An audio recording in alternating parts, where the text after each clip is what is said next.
Hello everyone, मैं doctor Manisha, chest specialist Sarvodaya hospital. आज आपसे बात करेंगे न्यू नॉर्मल के बारे में। कोरोना के साथ कैसे रहना है, बिकॉज कोरोना ये तो हमने अभी तक एक्सेप्ट कर लिया है कि कोरोना कहीं जाने वाला नहीं है।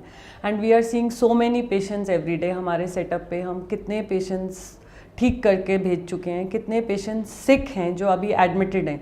तो आज हम उन सवालों के बारे में डिस्कस करेंगे जो रोज़ पेशेंट और उनके अटेंडेंट्स हमसे पूछते हैं कोरोना को लेके। सबसे पहला ये है कि आप घर पर हैं और आपको लग रहा है कि सांस में तकलीफ है, तो अलग अलग थ्योरीज आई हैं कि अगर आप 10 सेकंड सांस रोक के देखते हैं और आपको लगता है कि तकलीफ नहीं हो रही है, या आप ब्रीदिंग एक्सरसाइजेस करते हैं जो कि इवैल्यूएट कर सकती है, सो डेफिनेटली ये सब कर सकते होंगे, but then these are not recommended.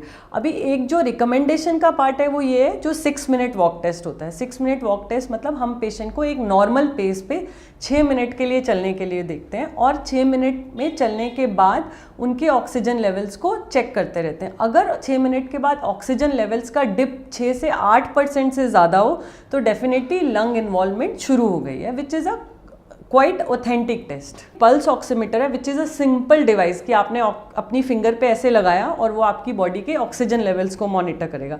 सो अगर आपके ऑक्सीजन लेवल्स जो नॉर्मली 95 to 97% होते हैं, अगर वो 95 से नीचे आते हैं और डिक्रीजिंग ट्रेंड रहता है, लाइक 95, 94, 93 ऐसा रहता है, तो दैट्स एन अलार्म। तो अब आपको डॉक्टर के कॉन्टैक्ट में आना है, डॉक्टर की एडवाइस लेनी है एंड फर्दर चेकअप्स के लिए जाना है।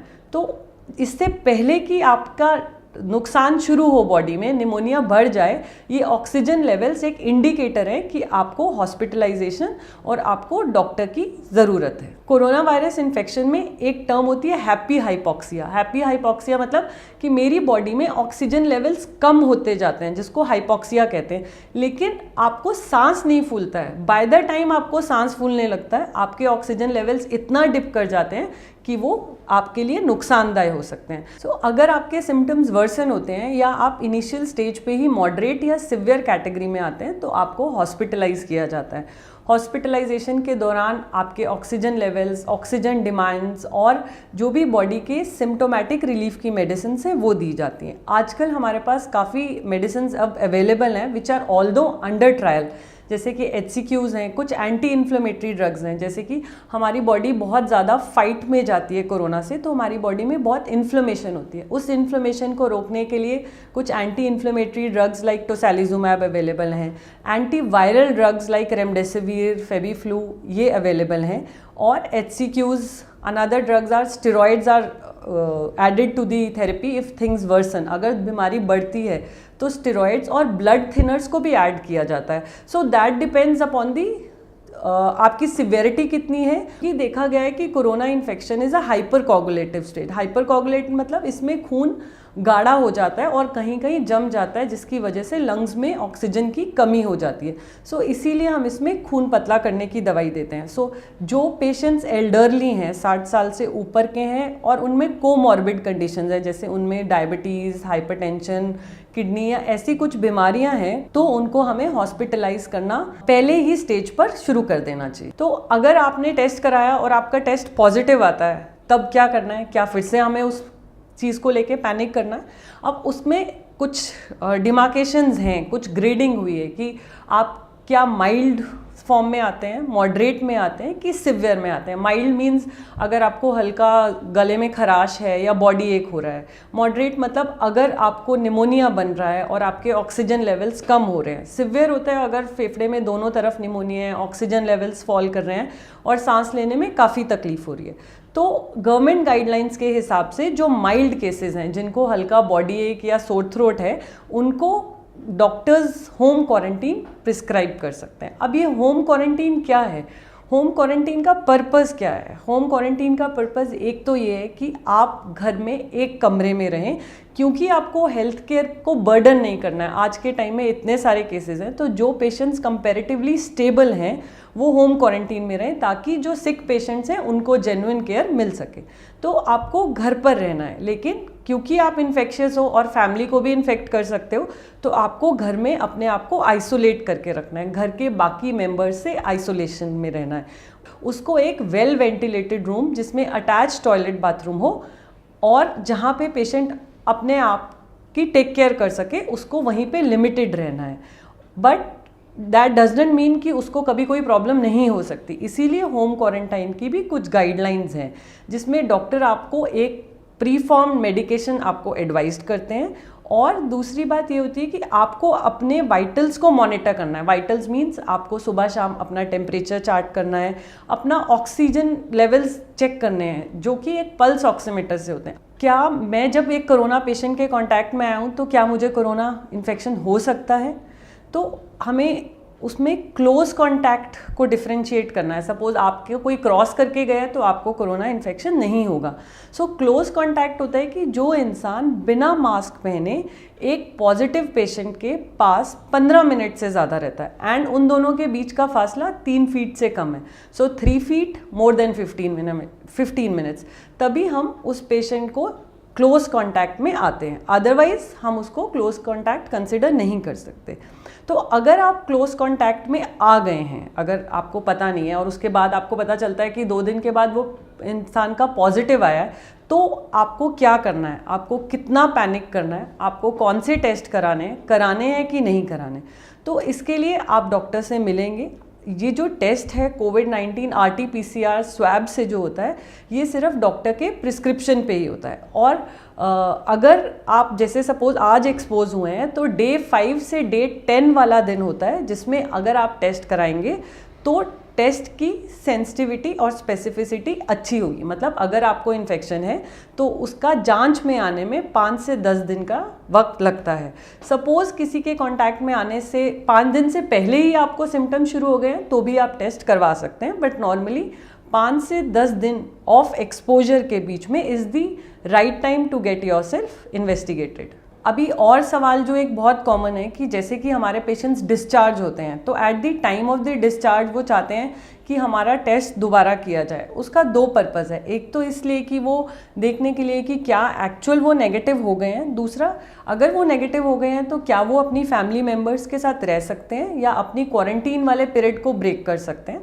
तो गवर्नमेंट भी कहती है गाइडलाइंस के हिसाब से भी कि अगर आप माइल्ड या मॉडरेट केस में आते हैं, माइल्ड या मॉडरेट मतलब अगर आपको आईसीयू की ज़रूरत नहीं पड़ी है, ARDS में नहीं गए हैं, तो ऐसे पेशेंट्स का हम at the time of discharge test नहीं करते हैं। The criterias have change. उसमें क्या है कि अगर आपको 10 दिन हो गए हैं आपके सिम्टम शुरू हुए को और पिछले 3 दिन से आपको फीवर नहीं आया है, so you have to be very sure कि 3 दिन लगातार आपको फीवर नहीं आया है एंड आपके 10 दिन सिम्टम ऑनसेट को हो गए हैं, तो हमें कोई भी टेस्ट कराने की ज़रूरत नहीं है। हम अपना क्वारंटाइन पीरियड फिनिश कर सकते हैं और नॉर्मल अपनी सोशल रिस्पॉन्सिबिलिटीज़ कैरी ऑन कर सकते हैं।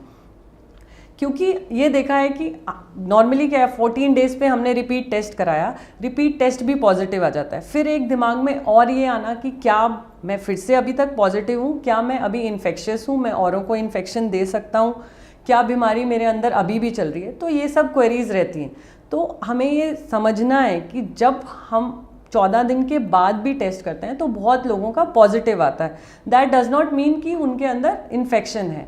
ये देखा गया है कि वो जो स्वैब में आता है वो वायरस है, that can be dead virus. वो वायरस हमारे अंदर रहता है बट जिंदा नहीं है। क्योंकि वो जिंदा नहीं है तो हमारी बॉडी को डैमेज नहीं कर रहा है और हम शेडर नहीं है। शेडर मतलब हम और लोगों को इन्फेक्शन नहीं दे सकते हैं। इसीलिए रिपीट टेस्टिंग अब एडवाइजेबल नहीं है। अगर आप हेल्दी फील कर रहे हैं और आपको 3 दिन में पिछले कोई भी तकलीफ नहीं हुई है, so you are as good as other individuals. Another common question is, मुझे एक बार इन्फेक्शन हो गया, मैं ठीक हो गया, क्या मुझे दोबारा इन्फेक्शन हो सकता है? क्या री इन्फेक्शन हो सकता है? तो अभी इन लास्ट 4 मंथ्स ये देखा गया है कि there were some patients who had tested positive, मतलब उनका टेस्ट 8 हफ्ते के बाद भी पॉजिटिव आया, तो ये शुरू हुआ कि इनको दोबारा से इन्फेक्शन हुआ।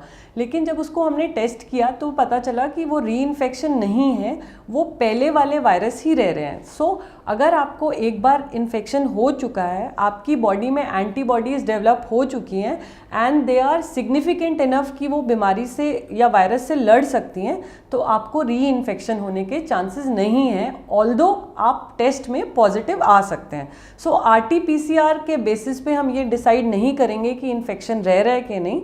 सो अगर आप हेल्दी फील कर रहे हैं, आपको 28 दिन हो चुके हैं, बिना किसी तकलीफ के, तो you are actually treated and cured. Since ये सारी कोरोना से जो फाइट है वो इम्यूनिटी की है, तो ये देखा गया है कि जो लोगों का इम्यूनिटी सप्रेस्ड है, चाहे किडनी डिजीज़ की वजह से, चाहे कार्डियक हार्ट डिजीज़ की वजह से, चाहे डायबिटीज़ की वजह से, या जो लोग स्मोकर्स हैं, जो हैवी स्मोकर्स हैं या क्रॉनिक स्मोकर्स हैं, उनमें डिजीज़ के बढ़ने की प्रोबेबिलिटी नॉर्मल इंसान से कंपैरेटिवली ज़्यादा होती है। So they have to be extra cautious. So another common question is कि हमें कौन सा मास्क यूज़ करना है। क्या हर पेशेंट या कॉमन मैन को N95 की ज़रूरत है या सिंपल क्लोथ मास्क सफाइस करते हैं? सो जो सिंपल क्लोथ मास्क हैं वो सिर्फ इन्फेक्शन वाला पेशेंट अगर पहनेगा तो वो इन्फेक्शन स्प्रेड नहीं करेगा, लेकिन अगर आपने क्लोथ मास्क पहना है तो वो इन्फेक्शन को रोक नहीं सकता है। So surgical mask should be used. अगर आपको इन्फेक्शन है या आप अपने आप को इन्फेक्शन से बचाना चाहते हैं तो 3 layered surgical mask is the right option. जो N95 मास्क है वो सिर्फ उन डॉक्टर्स या हेल्थ केयर लोगों के लिए है जो एरोसॉल जनरेटिंग प्रोसीजर्स में होते हैं, जैसे कि ब्रोंकोस्कोपी, नेबुलाइजेशन, या जिसमें कोविड पेशेंट्स के कांटेक्ट में आते हैं, उस केसेस में हमें N95 की ज़रूरत है। Otherwise surgical mask which is a disposable mask, जो कि सिर्फ 6 से 8 घंटे तक यूज़ हो सकता है एंड रीवॉश नहीं हो सकता, वो वाला मास्क आप यूज़ करेंगे। अभी हम जैसे लॉकडाउन से अनलॉक की तरफ जा रहे हैं, तो भी हमें पूरी सावधानी बरतनी है, बिकॉज अभी देखो नंबर अनलॉक होने के बाद से नंबर बढ़ना शुरू हो गया है।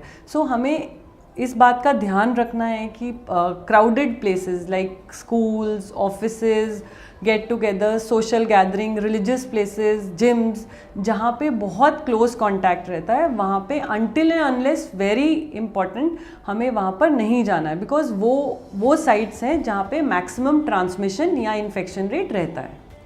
उम्मीद करती हूँ कि इस वीडियो के बाद आपके मोस्ट ऑफ द कॉमन सवालों के जवाब मिल गए होंगे, बट आपको ध्यान रखना है, स्टे सेफ। वायरस आपके पास चल के नहीं आएगा, आपको ही सावधानी बरतनी है अगर आपको इस वायरस से जीतना है। ऐसी और वीडियोस के लिए डाउनलोड करिए 1mg ऐप और स्पेशलाइज्ड डॉक्टर्स द्वारा बनाई गई ऑथेंटिक वीडियोस को फ्री में देखिए। इन वीडियोस को आप डाउनलोड भी कर सकते हैं और इन्हें अपने फ्रेंड्स एंड फैमिली के साथ शेयर भी कर सकते हैं।